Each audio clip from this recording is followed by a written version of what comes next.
बालेश्वर खबर तरफ मु रश्मि आपण मानकु स्वागत जनाउछि। आजिकार खबर रही वज्राघातरे मृत 10 छात्र छात्री 35तम पुण्यतिथि पालित होइछि। बेतनटी 35 वर्ष पूर्वे 1985 मसीह आज दिन में नड़पुर उच्च प्राथमिक विद्यालय घटिथिला एक हृदय विदारक घटना।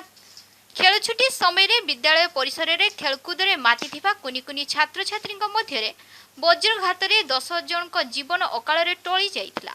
सेमानक मध्यरु 5 जन छात्र 5 जन छात्री सेमानक अकाल वियोग दिनटी को आज भी मन पकाई विद्यालय। एथर 10 जन छात्र छात्री 35तम पुण्यतिथि सोमवार विद्यालय में पालित होइथिला। एही कार्यक्रम को विद्यालय प्रधान शिक्षक प्रहलाद प्रधान मंच परिचालन आयोजित सभारे चूड़ामणि महापात्र अध्यक्षता करथिले।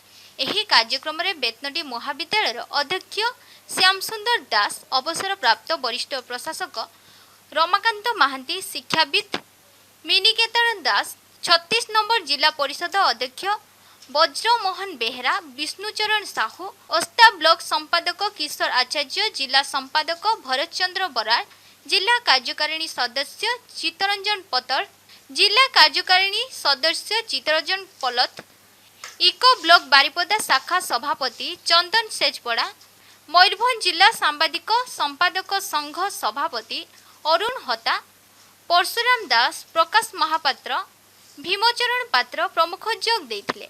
अतिथि गण पिलांक समाधि पीठरे श्रद्धा पुष्प अर्पण करथिले।